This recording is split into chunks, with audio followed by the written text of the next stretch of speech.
ऐतिहासिक है और लड़कियों के लिए मुझे लगता है कि इससे बड़ा कॉलेज पूरे प्रदेश में कहीं नहीं है। और यहाँ मैं 4-5 साल पहले आया था और क्योंकि कोरोना काल के बाद लॉकडाउन रहा और बच्चों को अपने जो स्कूल और कॉलेज लाइफ होती है उससे 2 साल गंवाने पड़े। उसका दुख हम सबको है। मैंने आज भी आग्रह किया, जो अब दोबारा हमारी गाड़ी पटरी पर आई है तो यहाँ की लड़कियों को, स्टूडेंट्स को, फैकल्टी को दुगनी ताकत, दुगनी ऊर्जा से वापस अपनी पढ़ाई में, अपने करिकुलम में, अपनी स्टडीज़ के अंदर दोबारा ध्यान देना चाहिए। और यहाँ की जो छात्राएं हैं उनके अंदर अपार संभावनाएं हैं, बहुत प्रतिभाशाली हैं और मुझे लगता है कि ना सिर्फ इस कॉलेज का, इस यूनिवर्सिटी, लेकिन पूरे देश प्रदेश का नाम रोशन करने की क्षमता उनके अंदर है। और आज जिस प्रकार कार्यक्रम हुआ, जिस उत्साह से सब लोगों ने अपनी भागीदारी सुनिश्चित करी, मुझे उम्मीद है कि ये सब लोग अपने अपने जो रास्ते चुनेंगे उस पर अपना मार्ग छोड़ेंगे, अपनी पहचान छोड़ेंगे और अत्यंत कामयाब होंगे। ऐसी शुभकामनाएं आज हम सब ने दी है, फैकल्टी को, टीचिंग स्टाफ को, स्टूडेंट्स को और पेरेंट्स को भी। तो मुझे लगता है कि दोबारा हम लोग शुरू कर रहे हैं और मुझे बड़ा अच्छा सुखद अनुभव रहा इस कॉलेज के प्रांगण में दोबारा आने का। पायलट साहब, हॉल निर्माण के लिए भी कुछ बजट, हाँ, प्रिंसिपल साहिबा ने एक अहम बात आपने कही कि आपसे पुराना हॉल है तो बदलना चाहिए। राजनीति में नहीं, मैंने पूछा कि ये हॉल कितना पुराना है, मैंने कहा 45 साल पुराना हॉल है। तो मैंने कहा इतना पुराना हॉल है, पहले संख्या यहाँ पे 2, 3, 4 हज़ार बच्चियाँ थीं, अब यहाँ 8-10 हज़ार बच्चियाँ पढ़ती हैं। तो स्वाभाविक रूप से बदलाव लाना चाहिए। तो प्रिंसिपल साहब भी हैं, वीसी साहब भी यहाँ पर हैं और हम सब कोशिश करेंगे कि कहीं ना कहीं से बजट या एलोकेशन हो ताकि एक बड़ा एक 21वीं शताब्दी का लोगों के एक्सपेक्टेशंस के अनुरूप यहाँ पर एक निर्माण हो अच्छे हॉल का, ऑडिटोरियम का, ताकि जो एक्टिविटी आज हुई है, क्योंकि हॉल छोटा पड़ गया, आपने देखा होगा, अच्छा बड़ा आधुनिक हॉल बने। हम सबकी कोशिश है और हम सब मिलकर इसको बहुत जल्द पूरा करने की कोशिश करेंगे। पायलट साहब, आपने कहा कि आप युवाओं के साथ हैं, ऐसे में 2 साल से छात्र संघ चुनाव यहाँ पर नहीं हुए। इस बार कोरोना चला भी गया है तो छात्र संघ चुनावों को लेकर क्या रुख है? मैं तो हमेशा कहता हूँ कि जो प्रजातांत्रिक, लोकतांत्रिक व्यवस्थाएं हैं उसको हमें मजबूत करना चाहिए, क्योंकि लॉकडाउन था, स्वाभाविक रूप से प्रशासन, सरकार ने कुछ पाबंदियां लगाई थी हर चीज़ में। जब लॉकडाउन ही हो गया तो फिर चुनाव का प्रश्न नहीं उठता। लेकिन मुझे लगता है बहुत जल्द इन प्रक्रियाओं को शुरू करना चाहिए और जो अब तक हम लोगों ने किया है, लेकिन नियम और कानून के अनुरूप हमें कार्य करना चाहिए। और एक जो चुनाव का एक माहौल होता है वो सकारात्मक हो, लोगों को राजनीति में रुचि बढ़े, नौजवान लड़के लड़कियाँ पॉलिटिक्स से वाकिफ़ हों। और इस यूनिवर्सिटी से बहुत से नेता हैं जो आज भी राजनीति में हैं, जो विधायक, सांसद, मंत्री हैं, उनमें से बहुत से ऐसे लोग हैं जो छात्र राजनीति निकले हैं। तो छात्र मुझे उसकी पैरवी करनी चाहिए। और आला कमान, जैसे मैंने कहा, बहुत ज़्यादा इस पक्ष में नहीं थे कि सिंगल नाम आया है, सिटिंग चीफ मिनिस्टर है, लेकिन उस वक्त मैंने वैभव की पैरवी करी और मैंने दोनों, राहुल जी, सोनिया जी को कहा, मैंने कहा मेरे कार्यकारिणी में काम किया है तो मैं समझता हूँ एक मौका मिलना चाहिए, क्योंकि उससे पहले भी कई बार टिकट की दावेदारी उन्होंने करी थी लेकिन पार्टी टिकट नहीं दे पाई थी। तो मैं नहीं चाहता था कि मेरे अध्यक्ष होते हुए, क्योंकि नए नए मुख्यमंत्री अशोक जी बने थे, तो उनके मनोबल को ठेस लगे, ऐसा नहीं, मैं नहीं चाहता था। इसलिए मैंने पूरी पैरवी करी और सीसी के अंदर मैंने दोनों से, राहुल जी और सोनिया जी से कहा कि टिकट वैभव को मिलना चाहिए। वो चुनाव लड़े, हम चुनाव नहीं जीत सके, काफ़ी मार्जिन से हम चुनाव हारे।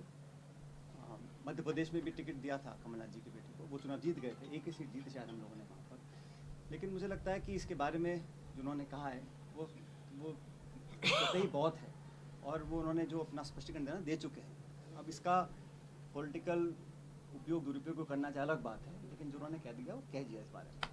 आपने मनोबल की बात की है, तो अभी कुछ पॉलिटिकल जो बैठ उठी है आपकी सरकार ने, उसमें आपके कार्यकर्ताओं का मनोबल बहुत कमजोर हो रहा है कि अधिकतर अधिकारियों को बिठा दिया, कर्मचारियों को बिठा दिया। आप लगातार पैरवी करते कार्यकर्ता की, उनको मौका मिलना चाहिए।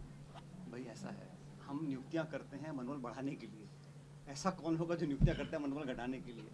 और मुझे लगा कि हाल में जो नियुक्तियाँ हुई हैं उसमें जो अनुपात है वो थोड़ा बेहतर हुआ है।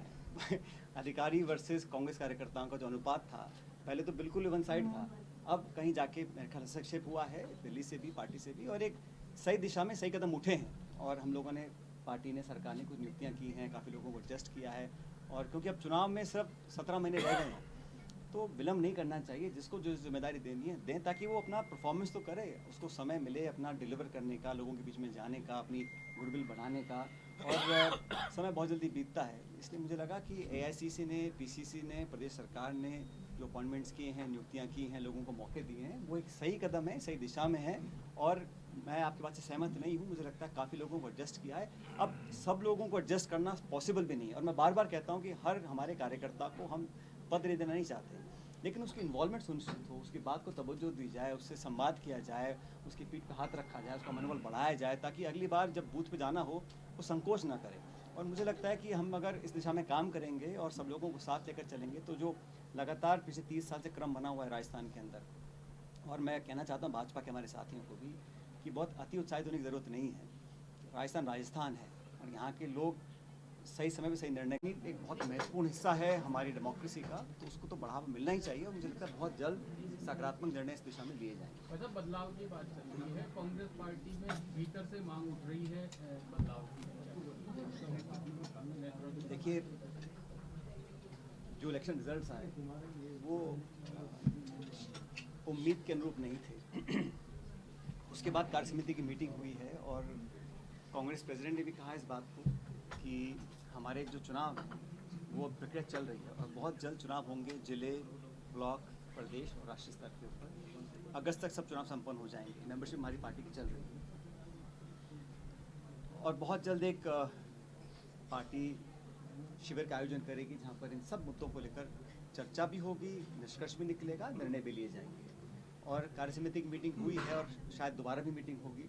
लगातार चर्चाएं चल रही हैं, मीटिंग चल रही हैं, क्योंकि ये चुनाव जो थे इसमें हमें उम्मीद थी कि हम कई राज्यों में सरकार बनाएंगे।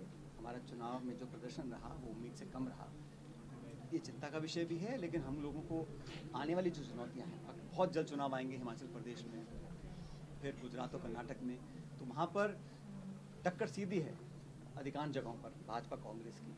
और मुझे लगता है कि अगर कांग्रेस पार्टी मजबूती से काम करे आने वाले समय में, तो हम लोग भाजपा को हरा सकते हैं। हम राजस्थान में यहाँ पर हराया है, जब हम विपक्ष में थे तो ऐसा कोई उपचुनाव नहीं था जो कांग्रेस ने नहीं जीता।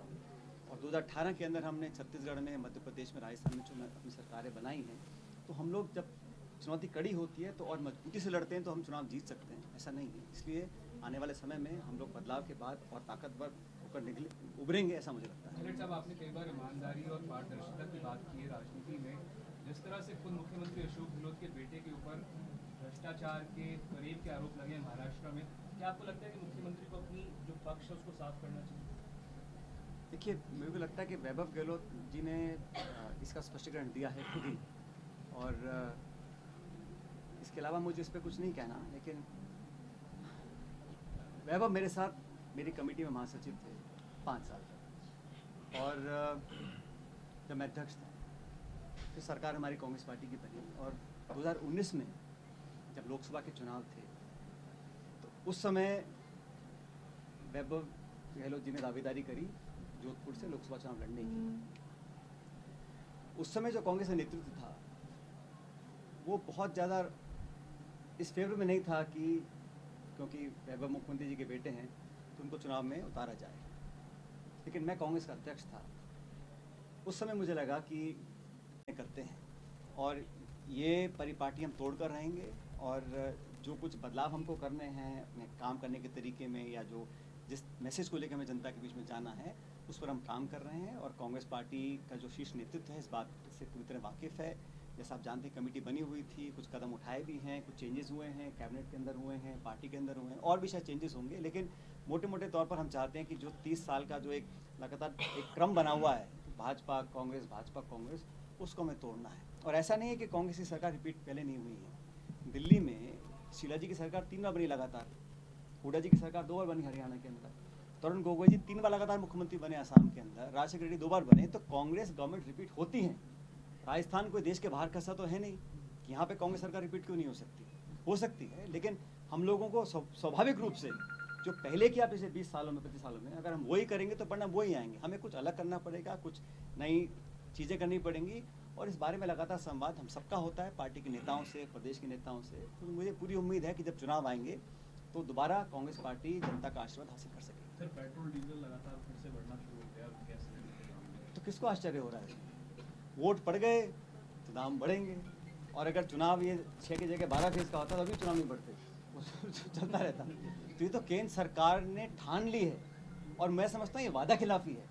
आप लोगों के वोट देने तक तो आप कहो कि ये तो सेल्फ रेगुलेटेड होता है, हमें कुछ लेना देना नहीं है, बढ़ रहा। और जैसे ही चुनाव संपन्न हुए, जनता ने आपको वोट दिया, क्या दे दिया? आपने उनकी जेब पर डाका डालना शुरू कर दिया। सीमाएं लांग गए हैं, पेट्रोल, डीजल, सिलेंडर गैस का इतना महंगा हो गया, मतलब आप कल्पना नहीं कर सकते हैं। तो ये केंद्र सरकार, मैं समझता हूँ जनता को समझना पड़ेगा। जो लोग हमसे आश्वासन करके वोट ले जाते हैं और 36 घंटे बाद दाम बढ़ा देते हैं, ये बात सब जानते थे, लेकिन चुनाव के दौरान दाम, और ये बात राहुल गांधी ने बहुत पहले कही थी कि चुनाव वोट पड़े नहीं कि दाम बढ़े नहीं। और अब तो रिकॉर्ड टूट रहा है, 100 रुपये, 110 रुपये, 115 रुपये, और कहाँ तक जाएगा पता नहीं। तो इस सरकार ने पिछले 7.5 साल में 25 लाख करोड़ रुपए जनता की जेब से लिए हैं पेट्रोल डीजल के 600 टैक्स लगाकर। तो ये महंगाई जो कमर तोड़ रही है, इसका जवाब जनता मांगेगी। हो सकता है विधानसभा में चतुराई से बच गए हों, कि मुझे लगता है जनता जवाब मांगेगी, और पब्लिक समझ रही है कि सुशासन कौन दे पा रहा है, महंगाई को कंट्रोल कौन कर पा रहा है। देश में जो माहौल बना हुआ है, मैं समझता हूँ जनता प्रसन्न नहीं है, लेकिन इस बात को हम सब लोगों को, विपक्ष के लोगों को, खासकर कांग्रेस के लोगों को जनता तक ले जाना पड़ेगा और उनसे संवाद कर उनको कन्विंस करना पड़ेगा कि जो दिल्ली में शासक बैठे हैं वो जनता का हित नहीं कर रहे। पायलट साहब, अपना 90% लोग अनसिक्योर्ड आपकी पॉलिटिक्स के अंदर है। मैंने कहा ये पॉलिटिक्स में ज़्यादातर ये लोगों की सोच हो जाती है अनफॉर्चुनेटली कि हम अपने पद पे, कुर्सी पे कैसे बने रहें, और ये हर प्रोफेशन में होता है, लेकिन राजनीति में ज़्यादा होता है। तो मुझे लगा कि जो लोग इनसिक्योर रहते हैं या असुरक्षित रहते हैं, वो फिर ना ढंग से काम कर पाते हैं और ना वो अपने से जो साथ काम करने वालों को खुले दिल से साथ ले पाते हैं। और मुझे लग रहा है, जैसे मैंने अपने उद्बोधन में कहा, मैं बहुत कम उम्र में सांसद बन गया था। मेरा पिछले 20-22 साल का जो अनुभव, एक्सपीरियंस है, जब तक मैं उसको शेयर नहीं करूँगा, लोगों को मौके नहीं दूंगा, उनका हैंड होल्ड करके उनको आगे नहीं बढ़ाऊंगा, तो मेरा इतनी जल्दी राजनीति में आने का फ़ायदा क्या है? और सबको साथ लेके हमारे समाज को, हमारे दल को, नौजवानों को हम आगे बढ़ाएंगे, तभी तो हम एक नई परिपाटी तय करेंगे। हम पुरानी धारा पर चलते रहेंगे, वही कन्वेंशनल तरीके से काम करेंगे, उसी सोच पे चलेंगे, तो दुनिया आगे बढ़ गई है, ज़माना आगे बढ़ गया, नौजवानों की उम्मीदें बढ़ गई हैं। ये देश समाज बिल्कुल अलग है आज से 20 साल पहले जो था। तो समझना पड़ेगा, उसको काम करना पड़ेगा, और पब्लिक कॉन्फिडेंस को जीतने के लिए हमें जनता के बीच जाना पड़ेगा, संवाद करना पड़ेगा। हम वो पुराने धरे पे काम करेंगे तो लोग उसको स्वीकार करेंगे, ये मैंने कहा। Thank you ji.